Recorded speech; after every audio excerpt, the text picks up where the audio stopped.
ஓம் ஆறுமுக அரங்கமகா தேசிக சுவாமிகள் திருவடிகள் போற்றி.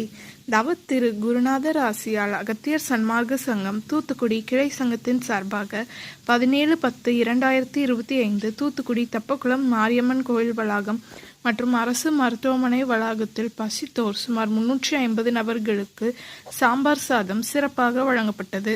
வழங்கியவர்கள் தூத்துக்குடியின் ஸ்கேல்ஸ் என்டர்பிரைசஸ் ஓனர் மற்றும் சதர்ன் ஃப்ரைட் கேரியர்ஸ் மேனேஜர் திரு சந்தானகுமார் மற்றும் திரு சுந்தர்ராஜன் மற்றும் ஜிவிடி காய்கறி கடை அதிபர் திரு திருமணி. அன்னதானத்திற்கு பொருளுதவி செய்தவர்களும் தொண்டு செய்தவர்களும் அவர்கள் குடும்பத்தாரும் எல்லா வளமும் பெற்று சிறப்புடன் வாழ வேண்டுகிறோம்.